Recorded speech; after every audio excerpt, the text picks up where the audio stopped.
It's time to sit back, relax, and have a good time with Knee High to the Tree High. Your host, the Naked Truth, Marcus McNeil, and the Real Spill, Jonathan Pump, coming with their unique perspective on sports and life from elementary school together all the way to the NFL. You can't piss on them and tell them it's raining. Knee High to the Tree High starts now. Let's go. Welcome back. What it do, P? Ain't nothing much, bro. I'm alive. It's another day. Auburn still sorry. Come on, man. Come on. That's how we kicking it off, man. We all know what it is, man. Welcome back to Knee High to the Tree High, man. This your boy Mark. That's your boy P, man. And see my dog so sad right now. I think y'all know where we going first, man. What wrong, P? You gonna be all right, bro? Bro, I'm here, man. You know what I'm saying? I'm happy as can be. You know what I mean? At the end of the day, when you don't expect anything, can't really be let down, man, you know? That's how we gonna start the Whoa Damn Minute right now, bro. We gonna kick off the Whoa Damn Minute, man, right here on Knee High to the Tree High, man, where we cover everything down there on the plains, man. Everything that you need to know about Auburn and everything that you don't want to know about Auburn. How about that? Man, I don't even know where to start, bro. Like, all you can do is shake your head, bro. Like I said, you end up with what they say at church, take your time. Take your time. Take your time. Take your time. Take your time. What they say, let the Lord use you. Listen, man. The fact that the score was 14-6 at halftime and it ended up being 41-12, that right there in itself tells you that's just, it's, all right, let me just back up before I get too deep into it, man. So, for most of you all, you probably already aware that Auburn got beat down this past Saturday to the Penn State Nittany Lions. I really wasn't aware, bro. I tried to block that out. Auburn was at home. It was a 3:30 game Eastern, prime time CBS, and what did they end up doing? Pissing down their leg. What you say they did, bro? Pissed down their leg. Yeah, dog. So, man. Honestly, man, we gotta. Our last conversation, we was talking about just the what exactly is Auburn's football identity. In the past, our identity has always been tough nose. You're gonna always get a dog fight. Football. This past weekend, we got the complete opposite. I don't throw the baby out with the bathwater too soon. Obviously, last year we lost more games than we wanted to. But I can honestly say in most of those games that we lost, we put up a good fight. I ain't even see no fight this weekend. I ain't seen no fight this weekend. I didn't see anything either. And that's to me, that's the biggest part that concerns me. It's not the loss, it's the way you lose. Yeah, it seemed like the players began to quit. Now, that part I don't know what to say about that part. To me, that comes from the head. And I haven't thrown Harsin up under the bus a lot since he's been there because I always try to give each coach. I know what it takes to build a program. Like they need time, so I try to give them some time. But when I see people laying it down and almost quitting, I don't know what to say. They looking real plain on the plains right now. That's all I can say. Plain. They talking about let me get that number one plane. They stunk up the place this weekend. It ain't. I don't understand where you go off or when college football became. We got 1A and 1B at the quarterback and running back position, especially when you ain't got two Heisman candidates, kind of battling it out. You just really got good athletes at the positions that, to me, you need to really let catch a rhythm.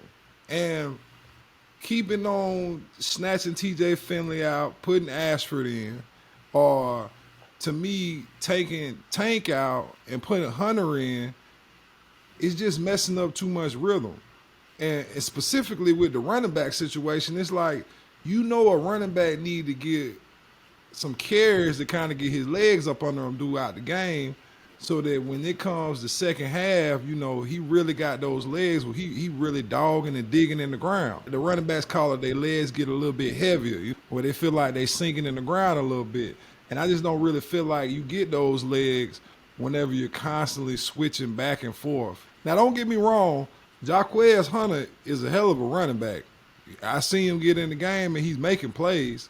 I just feel like if you give Tank the ball, let's say 20 to 25 times a game, it's almost like I'm guaranteed he gonna get over $150. And to me, that'll help out TJ Finley in the quarterback situation, because now it's like you putting half the load on the running back instead of all the load or most of the load on the quarterback, and having TJ Finley trying to draw back and throw the ball all the time. So basically what you're telling me is that you would want the whole Cadillac and Ronnie Brown situation again.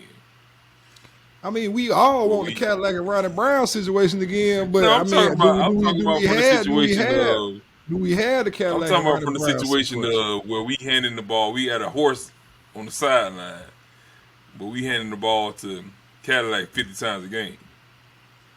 I'm saying get the ball to the running backs more, man. Stop trying to put the ball into the court. So you basically just say they just need to touch the ball more, no matter who. They need to touch the ball regardless of what's going on. If anything, I could give you a running back 1A, 1B, but having quarterback 1A and quarterback 1B, that's tough, bro. Because like your quarterback got to be the general on the field. I can't be switching out generals in the middle of a fight. Yeah. You know what I'm saying? That shit don't make no sense. Yeah.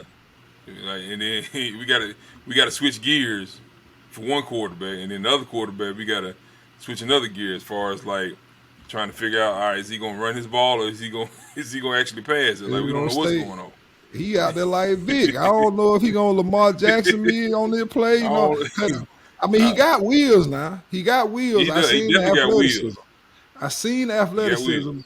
But then I seen him throw a pick too, so it like don't straight to the defender, like he wasn't even there. Yeah, don't take TJ Finley out to give me this now. You know, I was looking for the boy, your boy Zach Malzone. I mean Zach Calzada. Zach Calzone. Gus Malzone, son. So look, the man beat Alabama. I don't know what's going on with him. You got two quarterbacks there. Finley wins the job as the starter.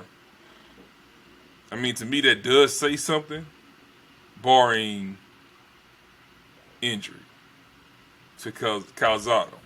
So, I mean, if he was hurt, then Finley kind of won it by default, to be honest. But if he wasn't, Finley won it. You know what I mean? But my thing is, if he won it, let him win it and have a job. Like, why are we switching him out? If he can't do the job, take him out. That's what I'm asking you. That's why I'm put somebody else in. That's why I'm asking. But don't keep switching. Like, everybody knows when Ashford comes in the game, here we go. I just don't see it, man. To be honest, it looked like the fans, Coach might have did that, man, because they might have been looking for a spark, because it just kept on getting worse and worse and worse. This is the worst home loss we done had in the last decade, bro. Like, to be honest, you look down there, that is not what I'm expecting to see when I'm expecting to turn on the Auburn game. Then they had the nerve to give these boys the orange face mask.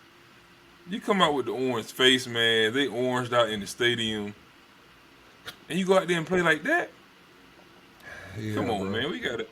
I don't even know what to say, bro. It's all right. I told you he's on a short lease. Alan Green hired him. Alan Green's gone, and he doesn't have a covering anymore. Well, so it don't. You know what? I don't know. You know what adds insult to injury to? What's that? The fact that we got Ashford for Oregon. We did the flip flop with Bo Nix. Yeah, they basically traded players. And then Bo Nix go out there and drag somebody this weekend. He dragged BYU this weekend. That's gonna happen a lot out there in that weak conference out there. Oh, no, don't get me wrong. Now I know Popcorn want to see it now, so I ain't sitting there saying he out there balling like he putting I up in know, the SEC. I said When he came, BYU. when he played that first game against Georgia, it was definitely We the saw what it same was. old, We saw what it yeah, was. same old Bo Nix. You better stay over there with Brigham Young and see if you Hey, can put them you numbers up better over light them there. boys up and get you about 400 or 500 every game. Call it a Hey, day. bro. Hey, you might slide in that first or second, boy. Hey, watch what I tell So, you. but the question is, I guess the bigger question is that Penn State was number 22 in the country, and by far didn't do anything spectacular. So I want to venture to say that they're probably middle of the pack, if not bottom tier of the pack of what the SEC looks like this year. And we still have the gauntlet to get through. Where do we go from here? We still have your LSU. We got Missouri this week. Still got Georgia. Still got Bama. Arkansas.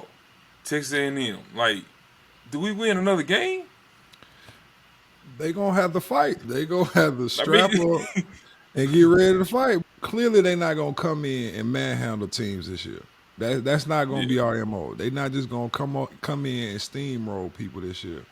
So I think our best chance at this point is just to go into every game prepared to take the fight to the other team and to not lay it down. And hopefully somewhere in there it sparks some energy for the team, and in that way you can ride the momentum throughout the game. Because we both yeah, know that one of the biggest parts of any football, like regardless what level you on, high school, college, or the pros, we know that momentum can really like sway a game.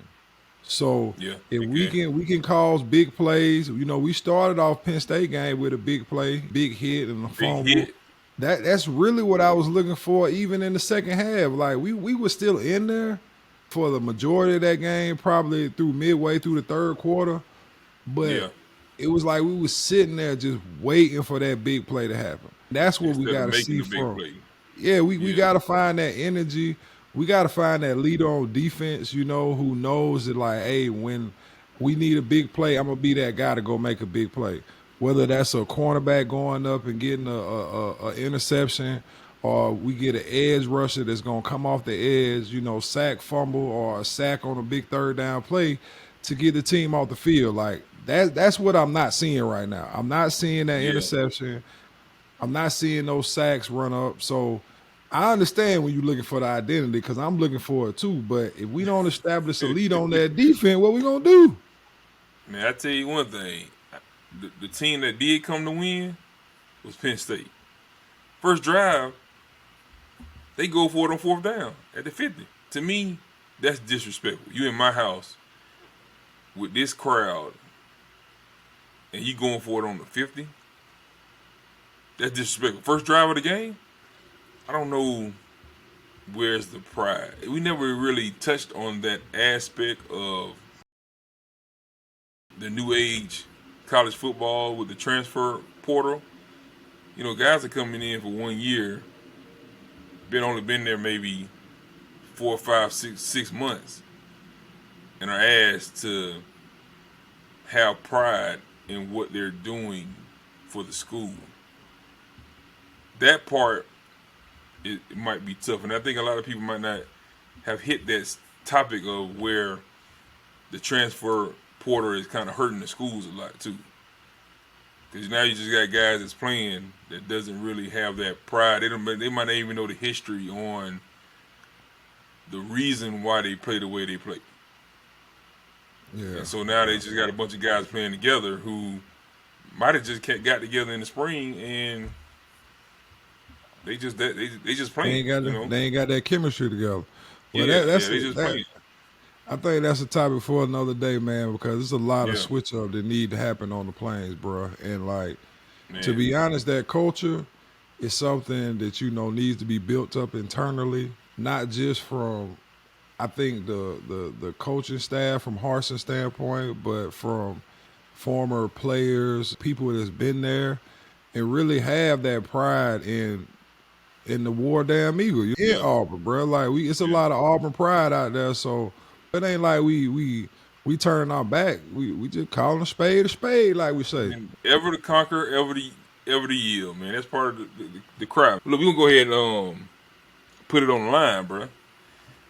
Well, right now, as it stands, how long are you giving Harsin? How long I'm giving Harsin? What? You see, it's like you put it. I'm putting it out there, man. Might as well. Everybody else putting it out there. I've heard rumors that he's looking at the Arizona State job. Listen, all I'm saying is, how long are you giving Harsin? Fair. Win, lose, or draw. Winning, I give him a couple more years. Losing like this, he gone. You know what I'm saying? If he losing like this, does he make it through the season? If he losing like this, I think he make it through the season. I don't really see who they replace him with right now mid-season. I think they let him make it through the season, and then, to be honest, we always got that one game on the schedule where, we end up with an upset in Alabama. Yeah. It's a toss-up, so we just got to be realistic with that. It's crazy to say, but I've seen that Alabama game pretty much sway and keep coaches in there that we thought should have been there as long as they were. But, I mean, you win those games and you win some of those big games against Alabama and Georgia, it shakes things up a little bit. It might give you a little bit longer, but that's your contract extension there. Yeah, I mean, you said you give him about 3 years to figure it out. It's year 2. You come in, you're trying to get your footprint in the recruiting, and unless you're just a huge name coach, nobody knows you, and you're trying to figure things out. So that's year 1. Year 2, you're starting to get your couple of players, and you're trying to get your feet up under you. You're trying to make strides. By year 3, you'd have had 2 recruiting classes. By now, we should be seeing exactly who you are as a coach. Yeah. And that's just how I look at it, You just got, So what you saying? He out here before the end of the year? You know something I don't know? You hear some chatter going on down there? Man, in the alumni meeting, what you got going on? Man, you know the boosters. Boosters run off. And so, I don't know, man. Listen, I don't know.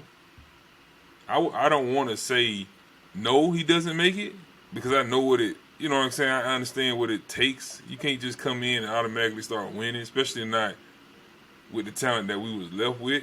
I can't say the same for the boosters, though. My thing is, I don't want it to be 2 years, every 2 years we got a new coach. We might well be Tennessee then. And I'm not trying to, go that route, but looking at what we saw Saturday, I can't fight too much longer with that anyway. You can't hang your hat on that one right there, bro? No, after too many no L's, you got to go. I'm going to have to switch something up, bro. All right, we'll see, man. We'll see, boy. Let's see how it go, man. At least get tighter and tighter every week, boy. Man, I'm talking about we got Missouri, we gonna see. All right, y'all. Y'all just finished watching the Knee High to the Tree High podcast. We hope you all enjoyed it. Please like, subscribe, comment below. Tell us your thoughts. We out.